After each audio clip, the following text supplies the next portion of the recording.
Good morning, it's me Waddles. Minecraft 1.17 has a lot of really big cool things like copper and deepslate. They're all amazing, however, big things aren't the only part of an update. Sometimes there are small things too, and when there are so many big features, the small things get overlooked. But not today. In today's video, we're going to take a look at some smaller changes coming to Minecraft in the 1.17 update that you might have forgotten about. If you like this one, leaving a like would really help. Subscribing helps me and you out. Pretty sweet. Here's the list. The first one that we're going to take a look at today is a little bit of a 2-in-1. Mineshafts. They've been in the game for so long. They're a pretty old structure. In fact, I'm not too sure, but I feel like the whole time these things have been in the game, they've basically always been the same. Everything changes in 1.17 though. In 1.17, mineshafts are going to generate a little bit different, and the loot is actually changed too. So let's start with the loot, because we're right here, and it's actually kind of perfect. This mineshaft loot chest right here is naturally generated, and you notice anything new?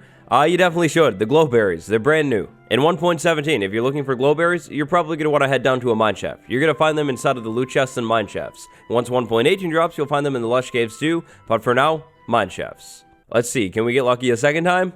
Oh, we can. Okay, these glowberries look pretty common too. Definitely good. The other change to mineshafts in 1.17 is the structural one. In 1.17, mineshafts are getting a little bit more realistic. If a mineshaft is near the floor, you'll find a log pillar holding it up. If the mineshaft ends up generating a little bit closer to the ceiling though, it's going to be different. Instead of logs connecting the mineshaft to the floor, you're going to find fence posts and chains connecting the mineshaft to the ceiling. It's such a small change, but it honestly makes the mineshafts feel way more real. I don't know anybody who likes the Wandering Trader. I don't know anybody who trusts a Wandering Trader. If it's you, I don't know you. Minecraft 1.17 tries to change your mind on the Wandering Trader, however, it is not working. In 1.17, the Wandering Trader gets 4 updates, 4 brand new trades, which is wonderful. Now, these trades definitely have prices like you would expect. Best prices around, as you can see, 1 emerald, 1 whole emerald for 2 small drip leaf plants. A perfect deal. But that's not all. The Wandering Trader will be able to sell 4 brand new blocks. You have the small drip leaf plant. You also have pointed dripstone right there. You're also going to be able to buy dirt from the Wandering Trader, rooted dirt to be specific. Right there, look at it. 1 emerald for 2 pieces of dirt. Or finally, 2 blocks of moss for 1 emerald. So 4 brand new trades. Small drip leaf plant, pointed dripstone, a moss block, or rooted dirt. All very expensive. All most likely not worth it. Guess there's only one thing we could do. 1.17 is adding geodes and amethysts to the game. Both of these things are pretty huge though, so you definitely remember them. However, you find the geode, you farm the amethyst, you have a bunch of amethyst shards, then what? Well, there are a couple things that you could do with amethyst shards. The big one though, and actually the one that you might have forgotten about depending on how you play the game, Tinted The Glass. So right now, the recipe is actually kind of insane. Like, as you just saw right there, I duplicated glass. I started with a stack of glass and some amethyst shards, and I ended up with 2 stacks of glass. Doesn't exactly make sense, but I can't complain. I like it. Now, tinted glass is really, really cool if you're into farming. That's the big one that I'm always talking about with this stuff. Check this out. So we have a whole ceiling right there. Fill it in and it's dark all the way. No light in there anymore. Now, what's going on here? Well, tinted glass is a see-through block that doesn't let light through. This is something that people have been asking for so long. Like a block that you could actually use maybe on like your mob farm or something, so you could see inside of it and test it and make sure it's actually working, but actually have the mob farm work. Like if I built a mob farm out of glass, no way, wouldn't have ever worked. Build the farm out of this stuff though, oh, you already know. That's one of the first things that I'm probably going to do once the update drops. It's so cool, and it has a really nice texture too. It's clean. Honestly, better than normal glass. I definitely would not be the first person to say that minecart rails are not very good. Unless you're doing like item collection or something like that, yeah, they're basically useless. Like traveling with minecarts is not a very good idea. However, in Minecraft 1.17, they actually are getting an update, finally. Water, minecart rails, they were never friends. They never worked very well. In 1.17 though, it all changes because in this update, rails will actually be able to be waterlogged and placed completely underwater. Minecarts can actually roll on these underwater rails too. The water doesn't affect the minecart at all. Every rail type can now actually be placed underwater too, and each rail type will behave exactly as you would expect it to, like up on dry land. Also, this means that different mobs can go in minecarts and actually survive inside of them. I mean, look at the salmon right here. It jumped into the minecart, and now it's trying to swim. Real smooth. This is also going to work on land. If you were to accidentally like spill water into your item collection system, it actually won't ruin the minecart rails, which is pretty sweet. You can actually use these rails to contain water. I don't know why you would do that, but you could. It looks really weird, but it's possible. Or you could just waterlog the rail. When the Caves and Cliffs update was split into 2 updates, for the most part everything stayed the same, but everything changed at the same time. With the update split, 1.17 is a little bit of a smaller update to be honest, which is weird to say because there's like 90 blocks coming to the game. In 1.17 there won't be very many big generation changes, which means some of the generation focused blocks, or plants, are kind of a little more forgotten about. like the Spore Blossom. Spore Blossoms are definitely one of the best plants of all time. They are so cool, super unique. They're coming in 1.17. The Spore Blossom is so cool because of what it does. You place the Spore Blossom down on the ceiling somewhere, and then particles everywhere in the area around the Spore Blossom. They're definitely pretty subtle, and they blend in a lot in like a forest environment, but the green particles all over the place, it's so different. It creates like a super unique vibe in an area. These things hold a lot of potential, not only because of what they can do for like terraforming and things like that, but what they could mean going forward in the future. I mean, imagine it. More plants or things coming to the game, they let off particles in just a certain area, maybe a block that does it, a different plant that gives off different colors, maybe even a plant that gives off colors depending on certain things, like the weather. The Spore Blossom is so amazing, but because it doesn't really do anything in 1.17, it gets overshadowed.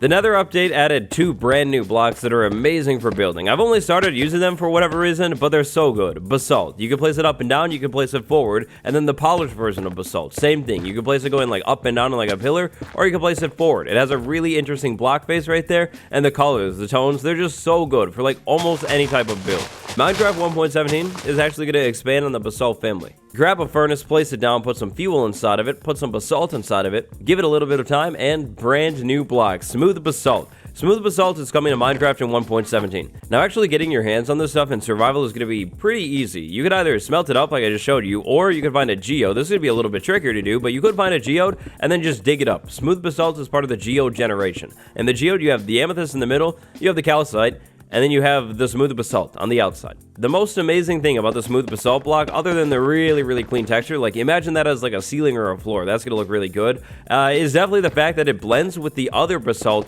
like pretty much perfectly. We're talking normal basalt here. Look at this stuff though. I set it up right next to it. It blends so well. The texture work that I assume Jappa did with these 2 blocks is simply amazing. It's unmatched. Like, look at how good it looks. Like a wall with basalt and then smooth basalt in there too. Like, you can kind of tell, but it just combines like flawlessly, like literally perfectly. Not as much on the top, but on the side, look at it. That looks so good. If this isn't your first time watching my videos, welcome back. You probably know how excited I am for this one. It's so small, it's such a minor thing, but I'm excited. Lava Cauldron, Minecraft Java Edition 1.17. The Lava Cauldron is great for so many things. Decoration, like imagine an evil lab, it's perfect. Lighting something up, I mean, why would you? But at the same time, why not? Look at how bright this thing is. And then the big one is definitely a trash can. You could just pick up things and throw it into the Lava Cauldron. No need to worry about the Lava Cauldron burning your build down because it won't spread any fire. But at the same time, it's real fire, and it can actually burn things, including the player, which is pretty sweet.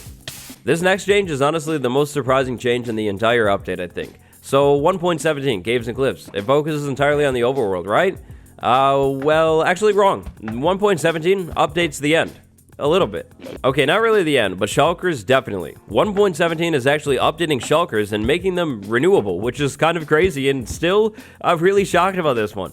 In theory, it sounds like a pretty simple mechanic. When one shulker hits another shulker with a shulker bullet, it might actually duplicate. Shulker breeding, but it's not that simple. Some of these conditions definitely make the mechanic a little bit trickier to work with, specifically the whole shulker having to have its lid open thing. Tricky or not, either way though, it's built into the vanilla game, which is great. In 1.17, once your server updates, if it's entirely vanilla, hopefully, it should get a little bit easier to get your hands on shulker boxes. Only on Java right now though, which is kind of strange.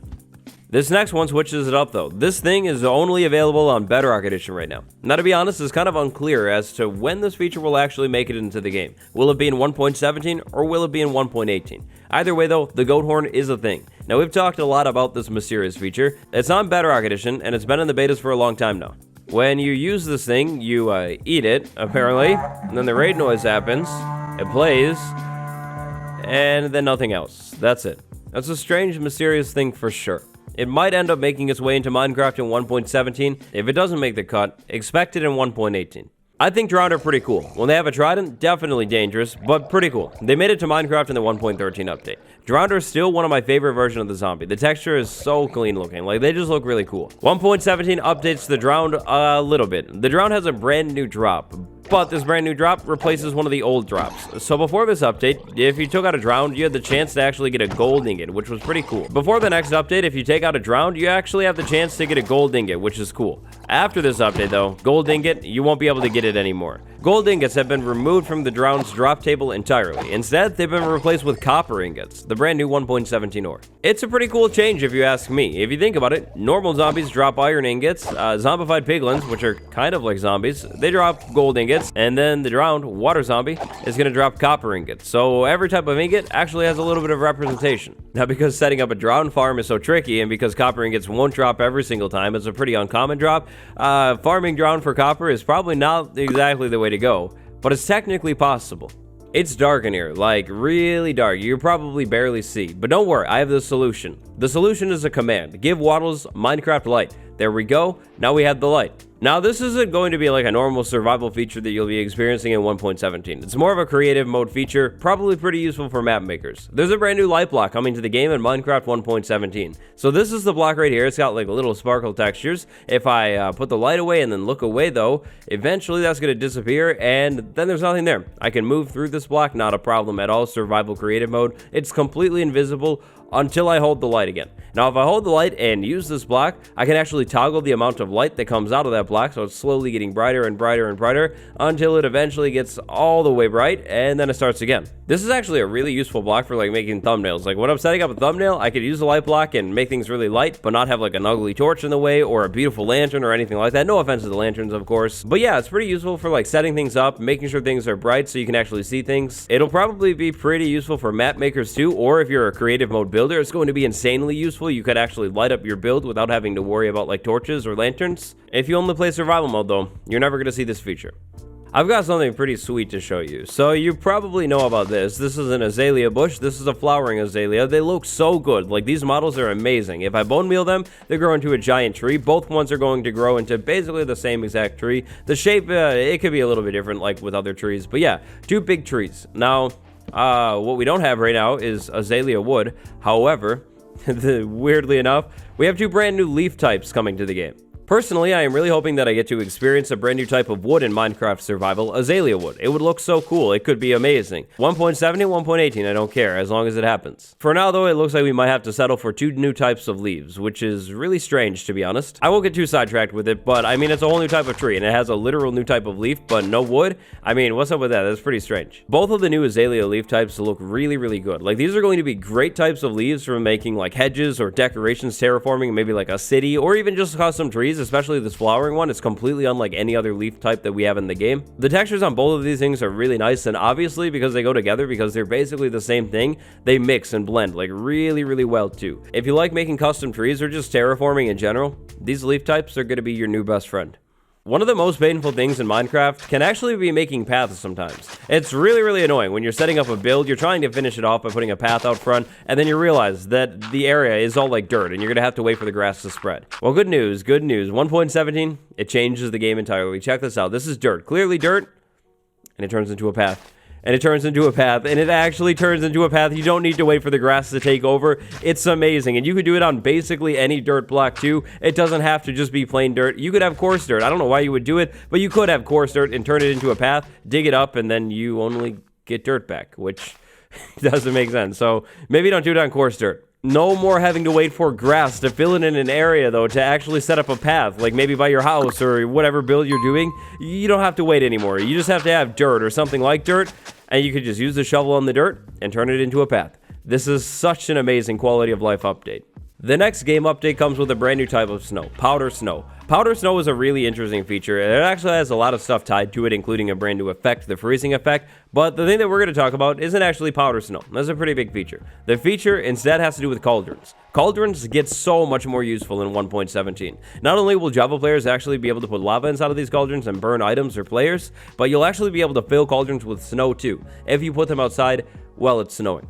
So you're going to need to be either really high up in the air for this to work, or just in a cold biome like a tundra, place some cauldrons down outside, and then wait. This process can unfortunately be pretty slow, but if you give it enough time, eventually, any minute here, eventually the cauldrons will fill up. With something like this, the more cauldrons that you have generally seems to be the better, and these cauldrons need to be outside too. If you have any blocks above them at all, then it's not going to work because the snow won't be able to get to the cauldrons. Look at it. It happened. There's a little bit of powder snow inside of there. Now, it's not enough powder snow to take out of the thing yet. See, it needs to get that full, but it's powder snow. This is a start. This is perfect. So if you're into powder snow and maybe you're trying to set up like a bunch of traps, or maybe you want to build with the block for whatever reason, cauldrons outside in a big area, just flat field or something like that, in the cold, in the snow, and then they'll fill up. This new functionality is really cool, but at the same time, it's kind of limited. It makes me kind of think that maybe snow should be able to happen in more biomes. Like, maybe the best way to do this would be to separate snow and rain entirely. They're two separate weather types, kind of like how it is with thunderstorms and rain. Right now, Minecraft has 3 weather types: clear, rain, and thunder. But if it's raining and you're in a cold biome, it's obviously snow. Now, this definitely doesn't mean that it should snow in the desert, but maybe it should be able to snow in more biomes. I think that would be pretty cool. Once 1.17 and 1.18 are out and the Caves and Cliffs update is fully complete, it easily has the potential to become the best Minecraft update of all time. That's it for today's video. Those are 15 smaller updates coming in Minecraft 1.17 that you might have forgot about. How'd you do? Did you remember them all? Did you remember none of them? What's another small feature coming in the update that you're excited for? Drop it down in the comments. Today, big thank you to my patrons, Archangel and Ground Crazy May. Thank you so much for the support. Thank you all for watching. Like, subscribe, follow on Twitter. Goodbye, everyone.